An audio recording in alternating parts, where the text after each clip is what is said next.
Hello and most welcome to the Vasa Church, center of Gothenburg, you could say, in the municipality / parish of Vasa, named after the Swedish ex-royal family of Vasa.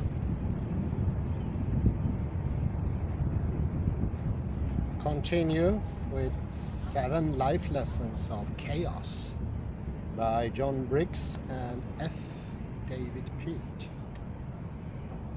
And I will continue where I left off. And we've been talking about turbulence and how turbulence makes something stable that wouldn't be stable in a non-turbulent area. This is very different from, for instance, the common idea that isolation or forehand makes something permanent. The idea of the atom, or the idea of an isolated subject, sort of viewing or observing the world from a stage or a theatre.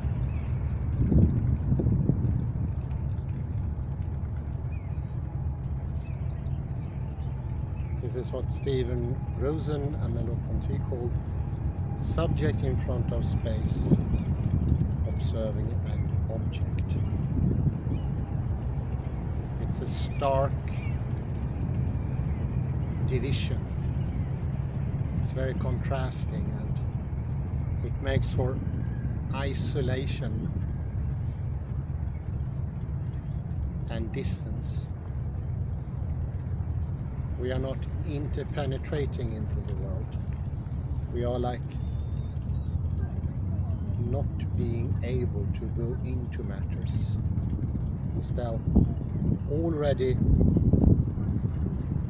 distancing ourselves.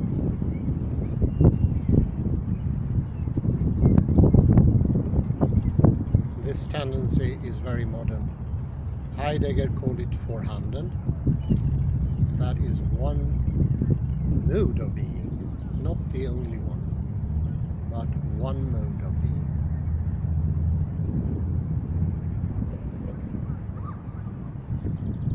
That mode is today constantly in use.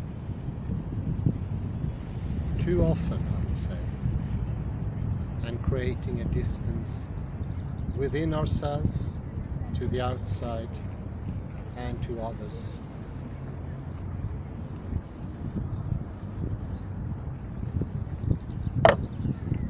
So I'm currently making the vortex turbulence. Page 22, and is the second paragraph under the sub-rubric of making the vortex 1, turbulence.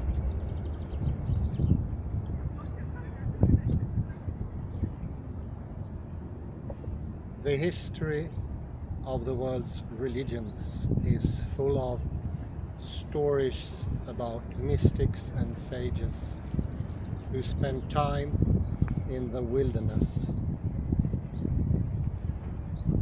either literally or through some dark night of the soul and inner chaos.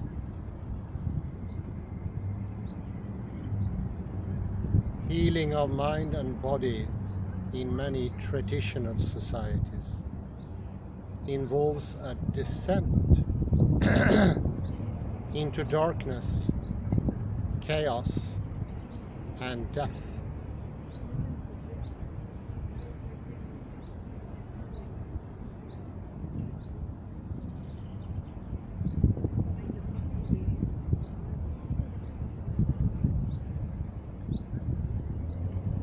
Greek healers encouraged incubation, in which a sick individual was required to sleep and breathe,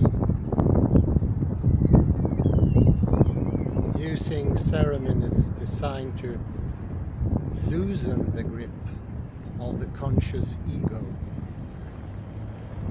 The sick person was encouraged to let go of the familiar structures of his life and enter the dark world of gods and underground forces.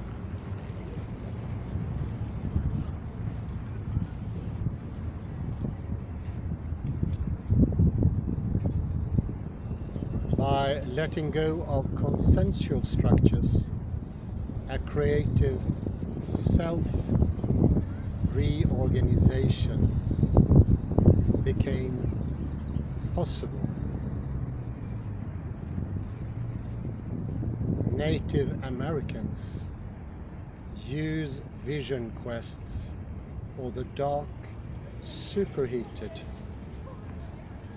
claustrophobic interior of a sweat lodge to foster psychic self-organization. Traditional psychotherapies make use of the container of a psychoanalytic hour, in which a patient is encouraged to let go, free associate, and make contact with a chaotic material buried in the subconscious.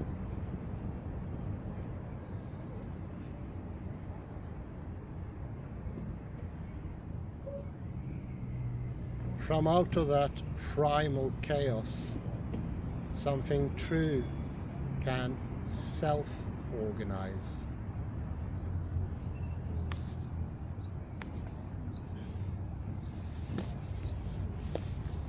Creativity simmers in the sweat lodge,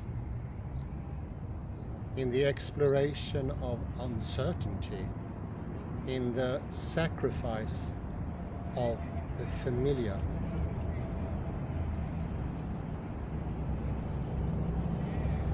But it need not be heroic or dramatic. Creativity can occur in a conversation when the turbulence of questioning and exchange gives birth to a subtle new understanding of a true way of expressing something.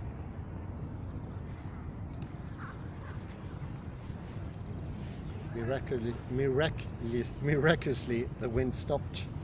I need to take my raincoat off. 1 second.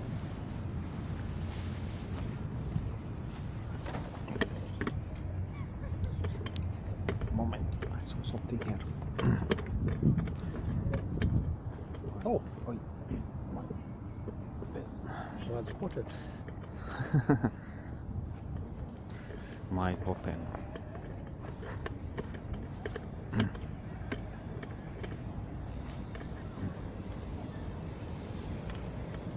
From out of that primal chaos, something true can self-organize.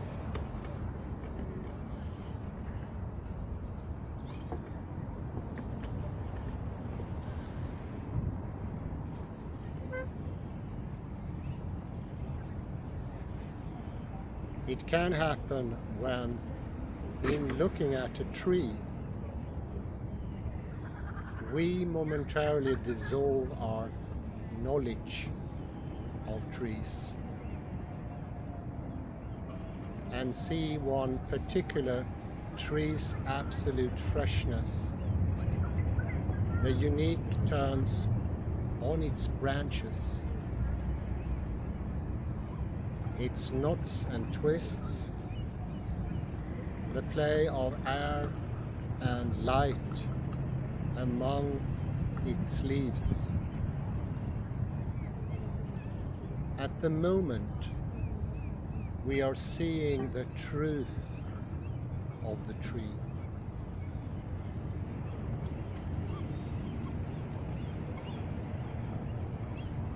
As psychologist Eric Fromm wrote, for the most part, the tree we ordinarily see has no individuality. It is only the representative of an abstraction. Very good. That's the left hemisphere right off.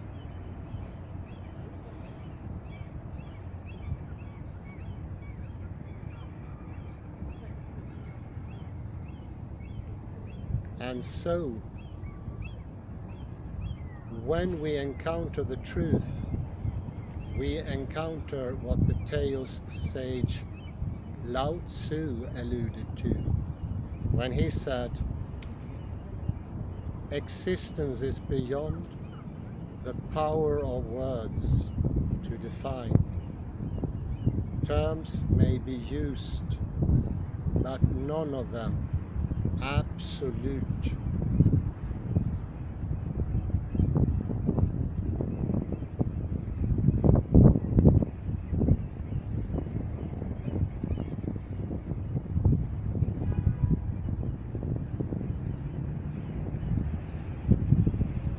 Seeing the tree beyond abstraction and the seduction of the known involves entering like Cézanne into doubts and uncertainties and allowing our abstractions and mental constructions to die or be transformed.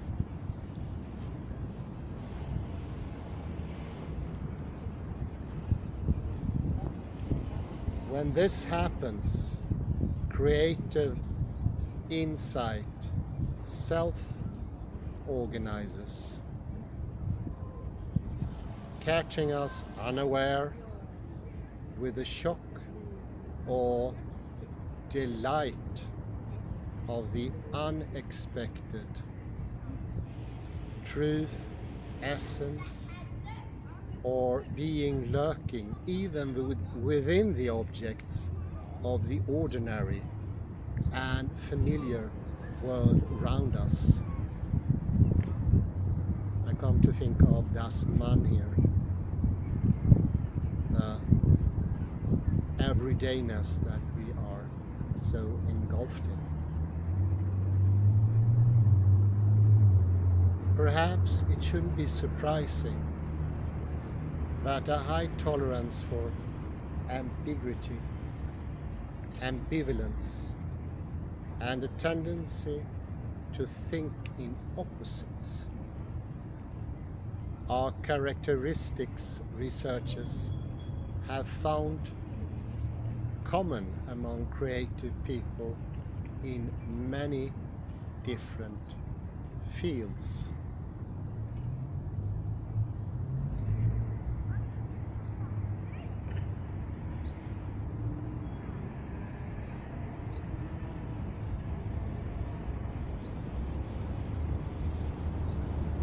But professional creators are not born with their heightened tolerance and oppositional tendencies any more than the rest of us. In fact, sometimes it's the reverse. Nevertheless,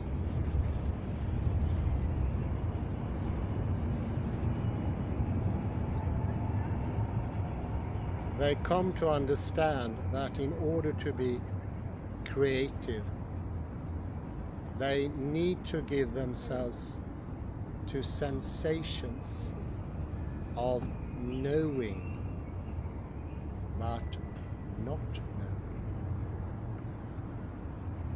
Inadequacy, uncertainty, awkwardness, awe, joy, horror, being out of control and appreciating the non-linear, metamorphosing features of reality and their own thought processes, the many faces of creative chaos.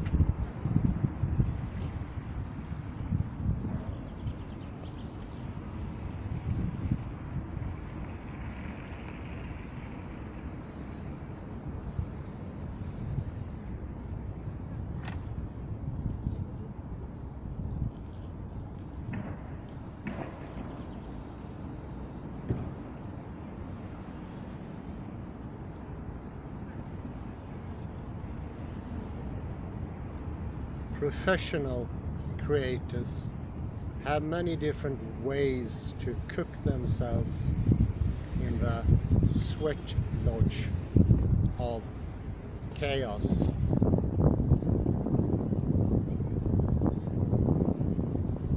Some dive headlong and helter-skelter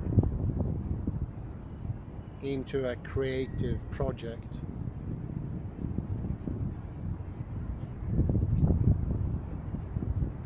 Flooding their minds with research.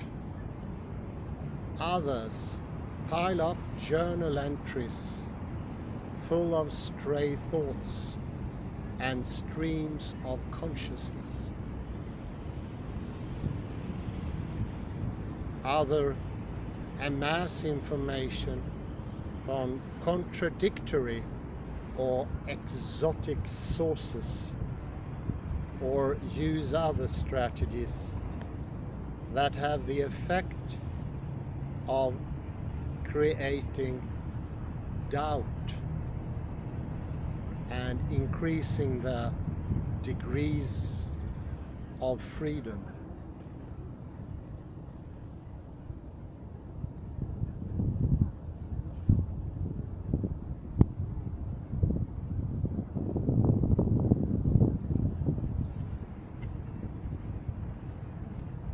The physicist Michael Faraday, for example, immersed himself in the nuances of nature, saying, the beautiful mingling and gradations of color, the delicate perspective, the ravishing effect of light and shade, and the fascinating variety and grace of outline.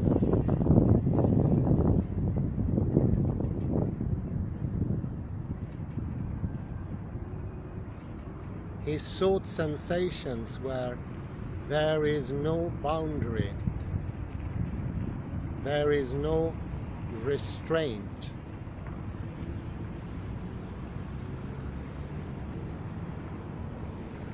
Physicist Gilles-Henri Poincaré found black coffee helped his creative process. He compared his thoughts to the hooked atoms imagined by the Greek philosophers.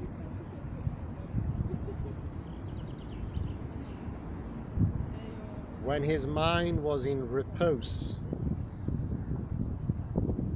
nothing much happened, but when it was charged with energy, the atoms collided and interlocked until they generated new stable forms. And this is the strange attractor in action. The free interplay, the interpenetration of subject and object, causing a movement, a vortex.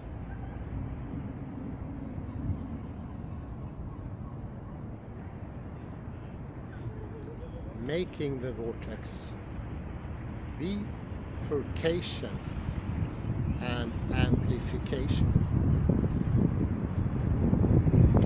My comment here, we all know how important bifurcation is.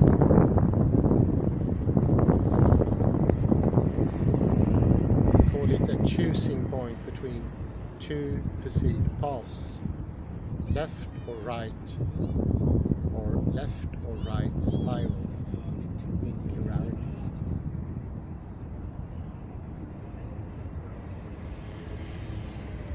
Because of their willingness, even outright eagerness, to enter a chaotic state, people who engage in creative enterprises have a different attitude about mistakes, chance and failure than contemporary society.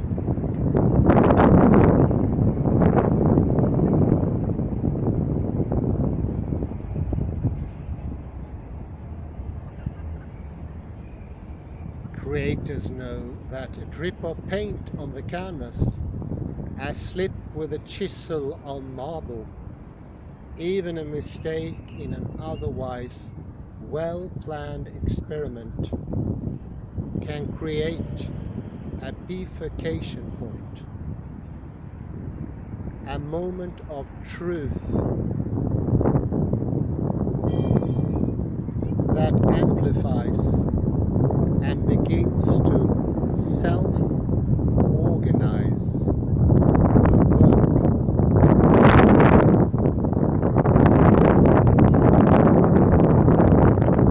And I think here in quantum mechanics, where imaginary numbers are necessary, they are literally imagined, non-real, invented, creative, but they are part and parcel of what's out there and in here as well.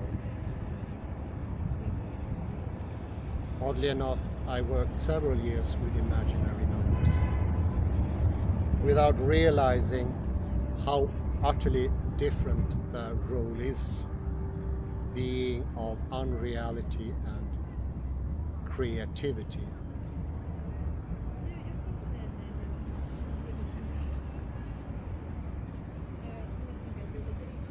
This is far different from our usual attitude, where mistakes are dismissed as wrong answers. We try to plan accidents out of enterprises. Failure is an occasion for shame.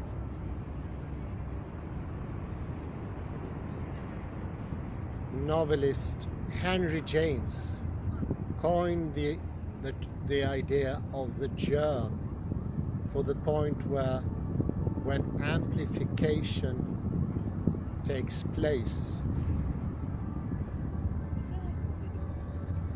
a germ is the seed from which the creative thing flowers. Writer E.L. Doctorow said that his novel Loon Lake began when he was driving on a country road and noticed a sign.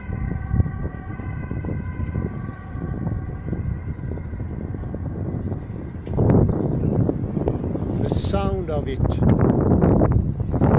seemed to contain something rich, provocative, mysterious, and implicit story. Doctorow said that what starts as a story for him can be a phrase, an image, a sense of rhythm the most intangible thing. Something just moves you, evokes feelings you do not even understand.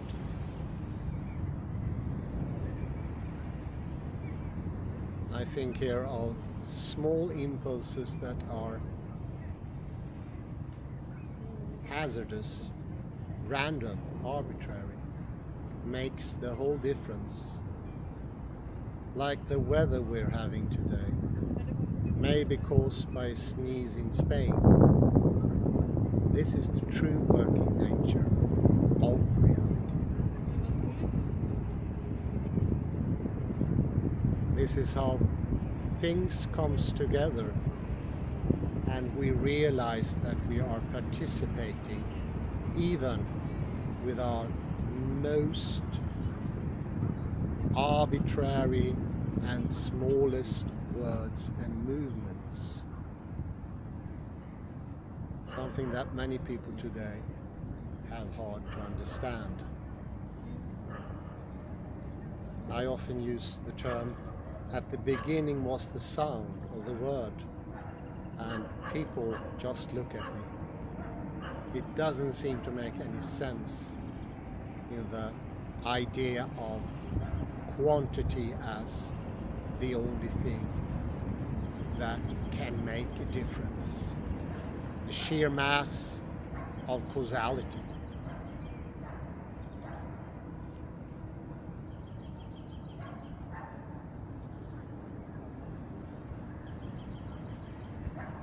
David White, a poet who has worked for years as a consultant and trainer to business organizations, recommends an approach for solving personal or other problems that makes up the way bifurcations happen.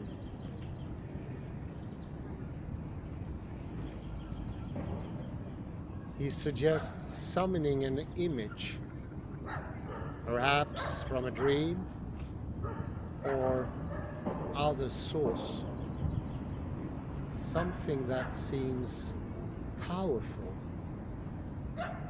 to you, and letting it unfold. The main point is to live with the image or the dream and let it work its magic on us.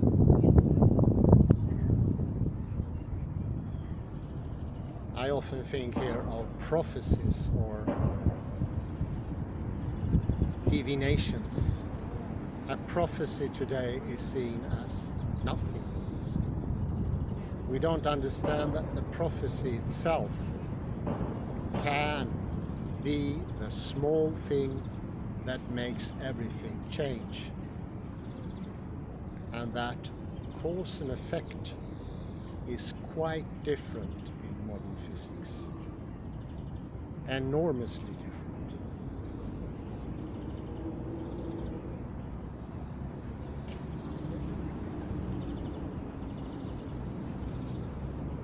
The literature of creativity is full of descriptions of that magical moment when the flux of the creator's perception shifts and the chaos begins to self-organize. Moments of the aha.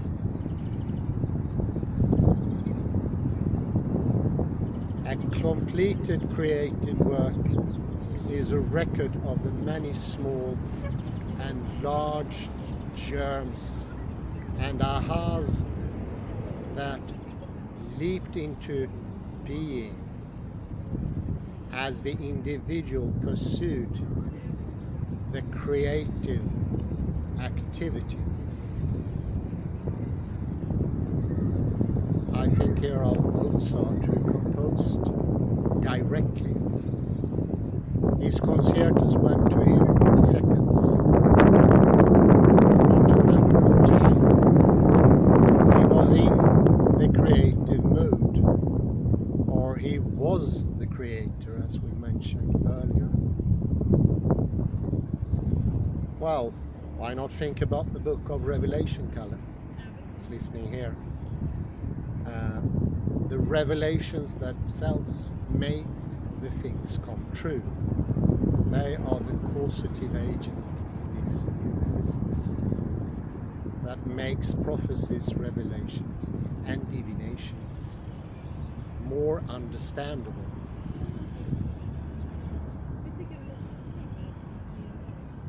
At various times in our lives, we've all experienced germs and aha likes those professional creators talk about.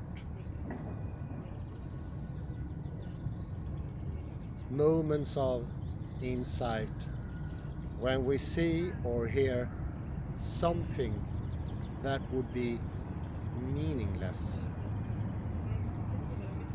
nonsensical, or trivial to someone else, but which seem to set in motion a significant change in our perception. To get to the truth of our perception, the authenticity of our experience of life. Such insight happen in psychotherapy, for example. They may appear at times of spiritual rebirth, a coming of age, or arrive as a momentary penetrating realization about the way things are.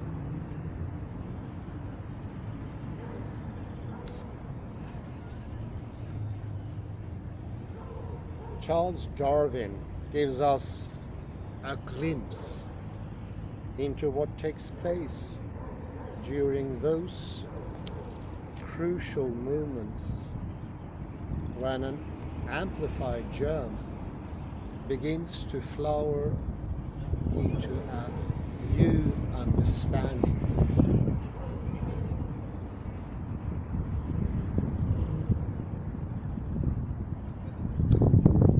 Wow, that's an excellent example coming here.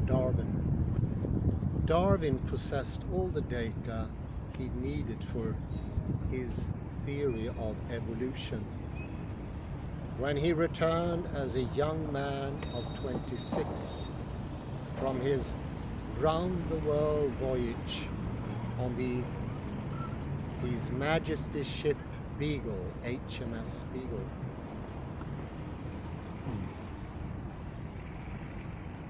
shortly afterward, the naturalist began a notebook where he coalesced his ideas.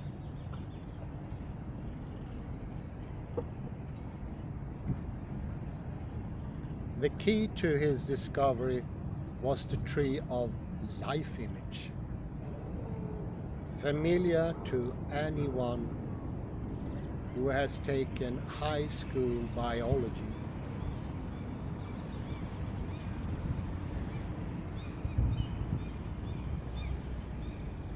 In the image, different organisms are shown branching off from their ancestors like the branches of a tree.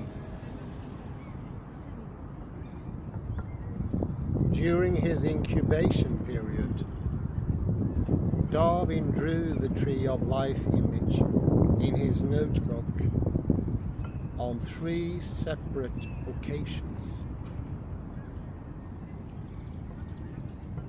However, it wasn't until he drew it for the 3rd time that he appeared to see its deep significance.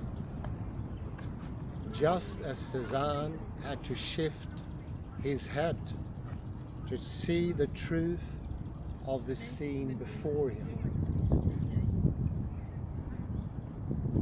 Darwin needed to shift his mental perspective.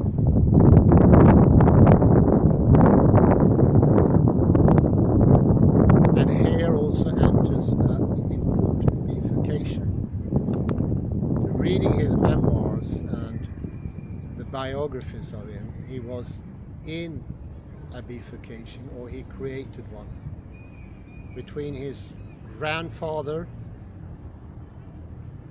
Erasmus Darwin, if I remember correctly, and his deeply religious mother. And he made a bifurcation, and he chose left or right. He chose for himself a left turn, going into the stricter, definite way, something he later in life lamented. Not because of his discovery, but how it solidified his thinking into only one tree of life.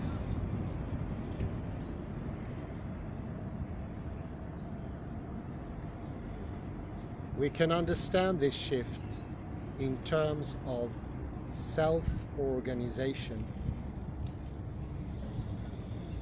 The first tree of life image was a bifurcation point. A germ, a small aha.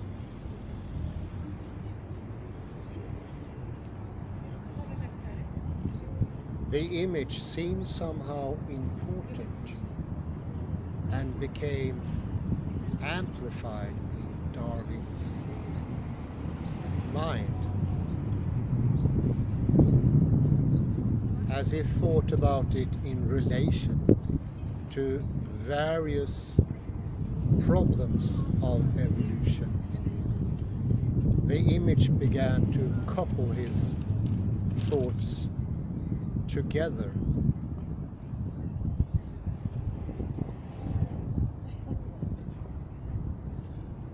By the third time he drew the image, a self-organization was in full swing. The aha grew louder. A new context was emerging. Old facts and questions became realigned through the feedback, and more could be seen from a new perspective. I also think here of the subject, because in the standard solidified view, it looks like the subject is random, nonsensical, dreamlike, prophetic if you like, or divinatory, not taking part in the causality of the world. Here you see that the subject is not unimportant, and I would even say its importance have never left this earth. It plays a tremendous role, even when it comes to Darwin and Newton. They are all acts of creativity.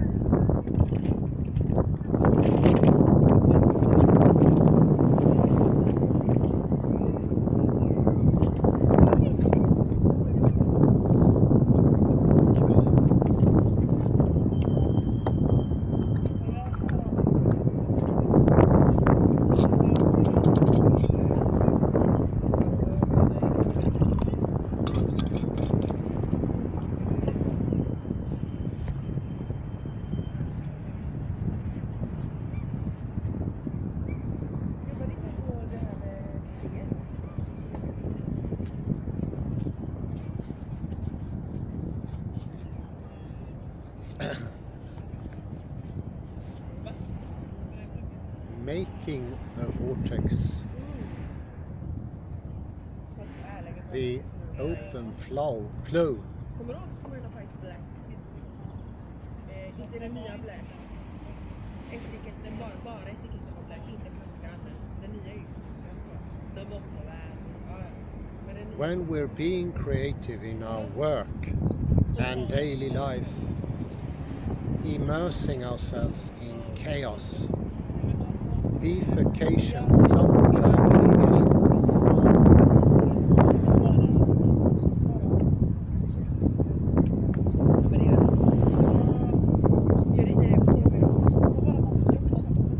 Then a germ seed concatenates into the flower of an open, flowing creation.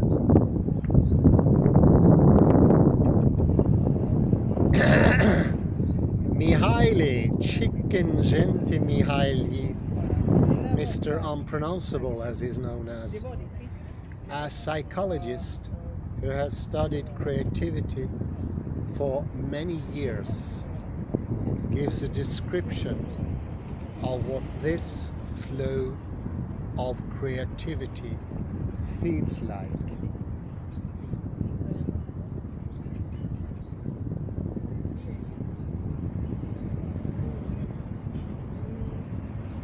Ja, jag hade på mig jackan. Det är det enda jag minns, att jag frös mig fan till slut.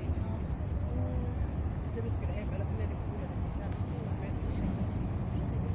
He interviewed scores of creators, athletes, mountain climbers,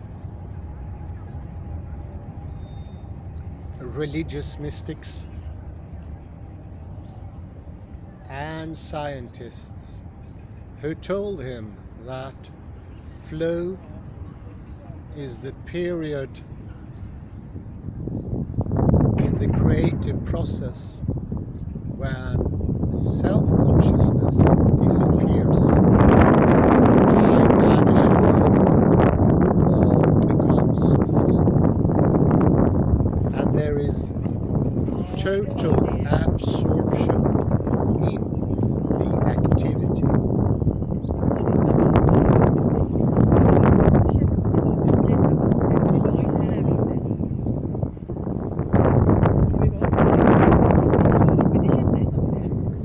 There is an intense clarity about the moment and a sense of clear movement, and there's little or no concern for failure. You just do it. This is the very act of understanding, the flowing. We're speaking about the right hemisphere, who doesn't have a preconception of what it understands. It doesn't need to be put in categories, definitions, or concepts. Be explicated in the things we already know. The past, as Heidegger says, Historia. Historia can be seen as a carriage that we have behind our backs that heavies down our thinking. And of course, in the take of Heidegger, that is Denken, the forceful, ungrateful thinking.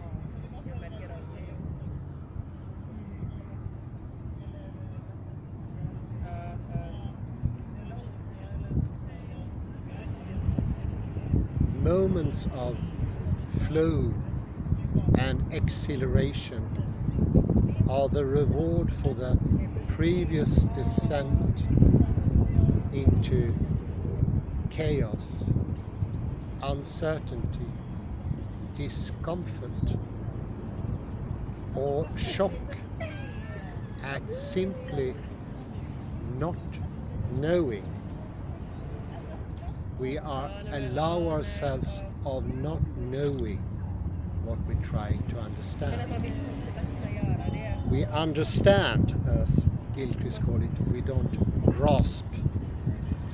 force ourselves.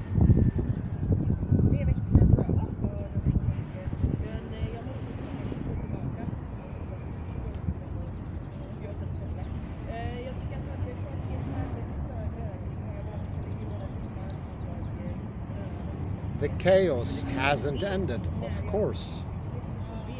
It's still there, surrounding and feeding the creative activity, like the turbulence fluctuating behind rocks in a river, continuously feeding the vortex it has generated.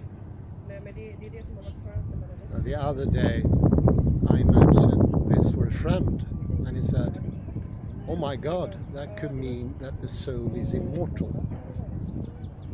He's a strong believer in immortal soul, but only as a concept, which I think goes for most people. It's a nice metaphor, as our former Archbishop would have it.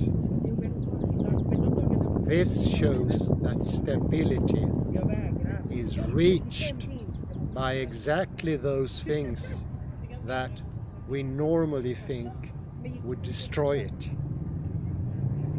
The obstacles, the disturbances, the turbulence. There was an example earlier in the book about the vortex in Jupiter. It's enormous, it's bigger than the Earth, and it's been stable for billions of years.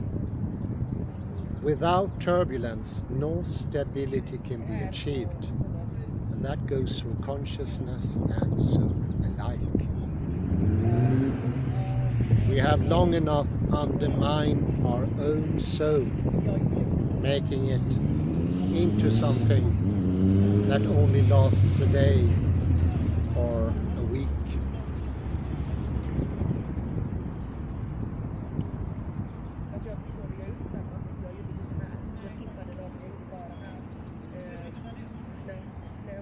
The idea of the chaotic openness has been associated with self-organized creativity for thousands of years. The first hexagram of the I Ching is Qian, the creative. The image of the dragon, which the Qing identifies with the electrically charged, dynamic, arousing forces of a thunderstorm. The commentary on Qian says its energy is represented as unrestricted by any fixed conditions in space, and therefore conceived as motion.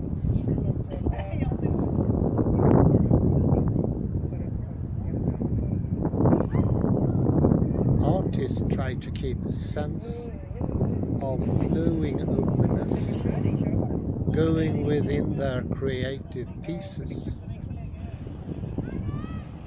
That's why they use poetic and literally metaphor, irony, ambiguity, so despised today. All techniques that plague readers looking for fixed answers, morals, and certainties about any text.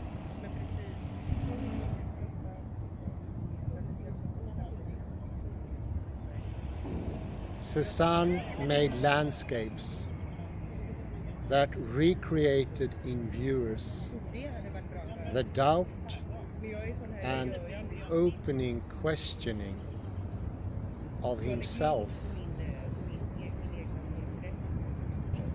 experienced as he looked at the scene with small movements of his head, the saccades we mentioned earlier, so important in reading and especially liturgy has been noticed.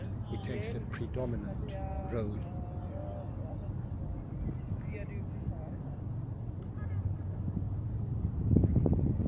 Many artists agonize over the selection of details because they are afraid their choices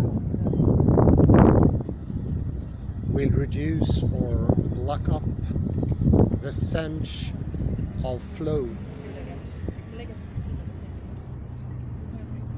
The French poet Paul Valéry expressed his sense of flow by complaining, for an artist, no piece is ever really completed, only abandoned.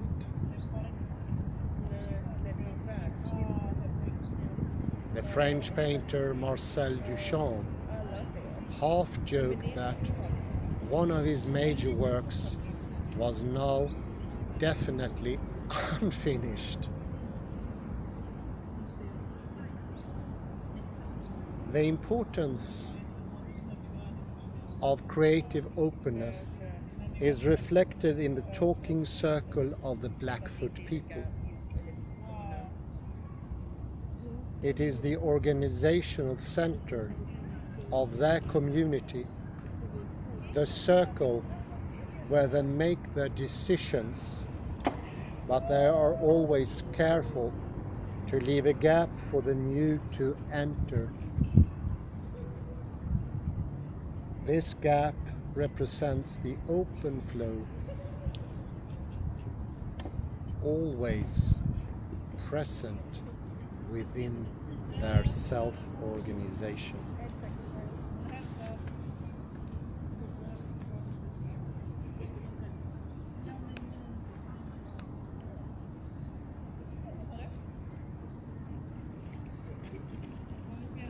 A few years ago, Buddhist monks were creating a sand painting in a public area in Philadelphia. Each day, a woman came to watch them at their work. Then, just as they completed the painting, the woman ran into the center and kicked the sand.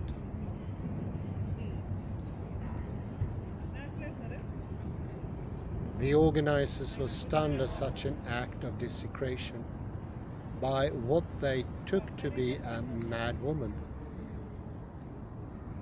The monks, however, welcomed her intervention, for it allowed them to begin again. It was a kick of chaos for another self-order. I can take a pencil. A pencil. Thank you.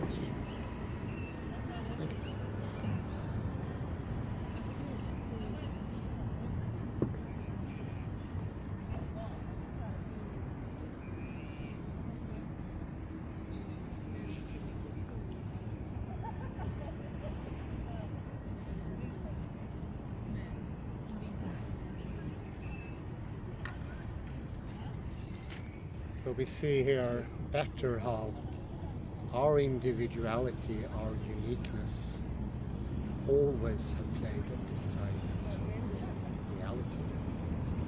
Here in the example of Darwin, whose creative work has also created a lot of stillness, staticness.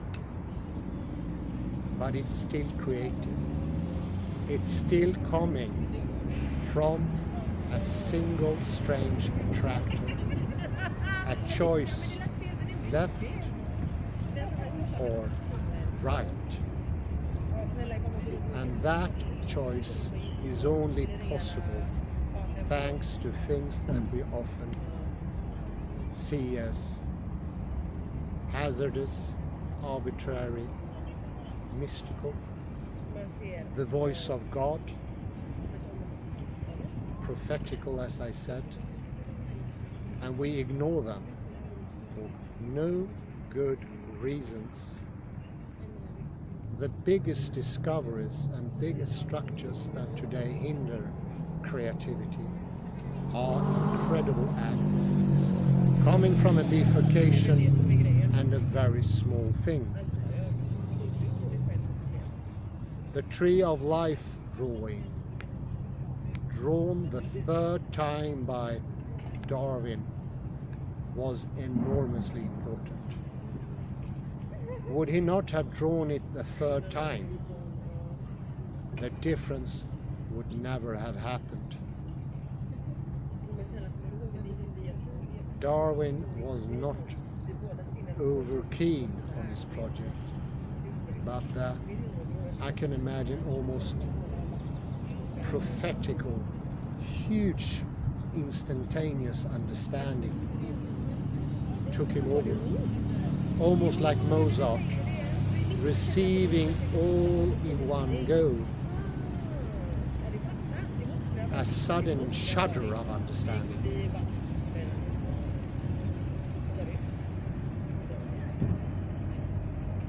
This creativity is not something extra that we do Fridays between 7 and 9. It is part of physicality, nature, and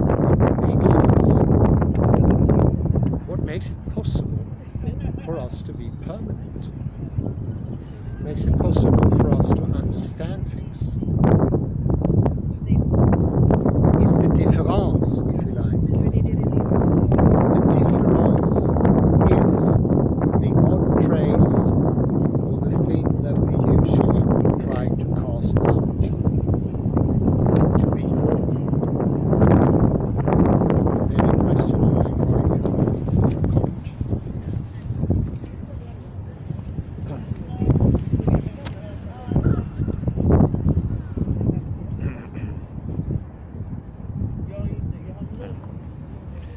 Yes, Hans, you mentioned trees. We are speaking of trees and individual trees.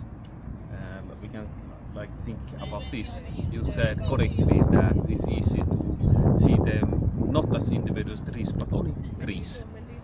When you mentioned that I should look more on them as individual trees, because it's, as you said, the left side of the brain thinks them as the concept tree, doesn't see any individual traits in them. But if you look at them, you see that they're beautiful and they have individual traits. Generally speaking, if you should even hug them and see this is a little bit different than the other one. And this observation leads me to the Tree of Life by Darwin. You said this, it was a great discovery. I'm not so certain about that. I'm a little bit suspicious of the discovery because it supposes one single origin. And we have discussed in previous occasions about Craig Venter, what was his name? Craig Venter discovery 2012. Stephen Jay Gould.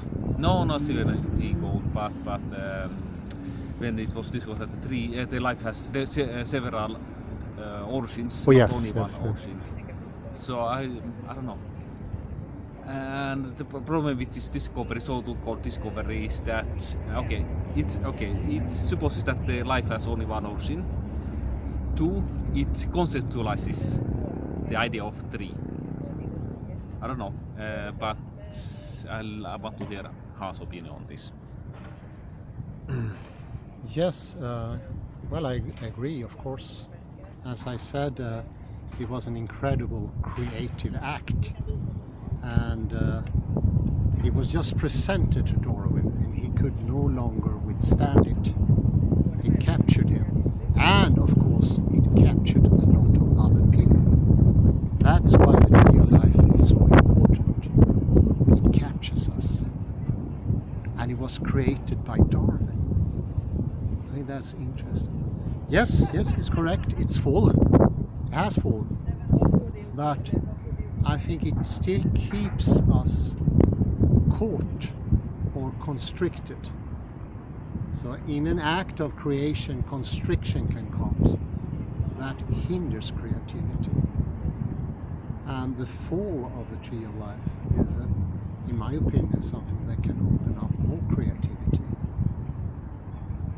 But it also goes to show how a thing comes in instance, it has never been there before, and it gets enormous power. We must remember that still to this day, it's the most accepted idea because it's so capturing, almost like a painting of Cézanne. This time I didn't mention Newton, but he's similar, even to a greater extent. We know that the momentous, fascinating, fantastic invention, I would say, using this empty terms, captured so many people. For instance, Voltaire. It's hard to resist.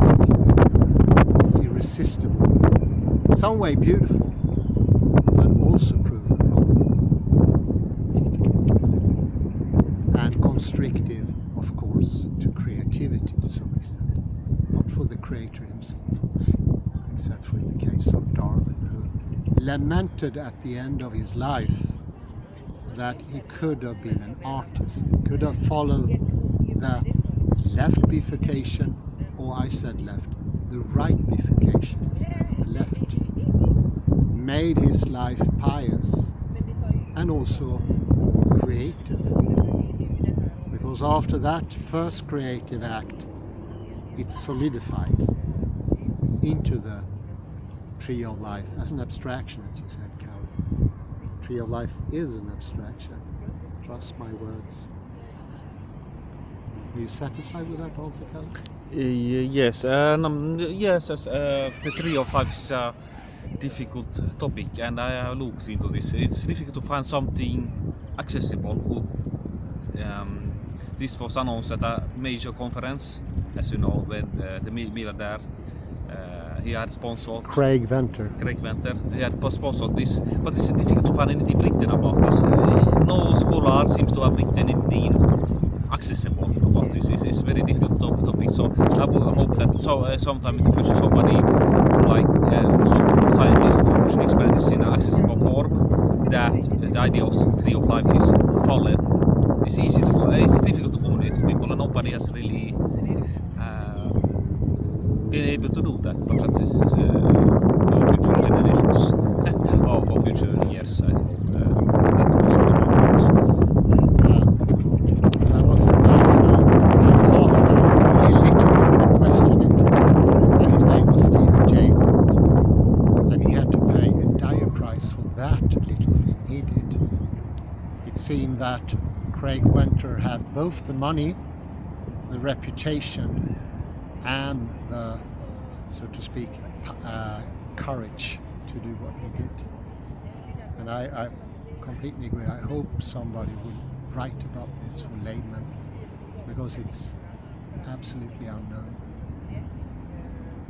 I say thank you very much for this very nice look here. Maybe we can end with a take on the church. No, I don't know, for the privacy. Oh, People are there.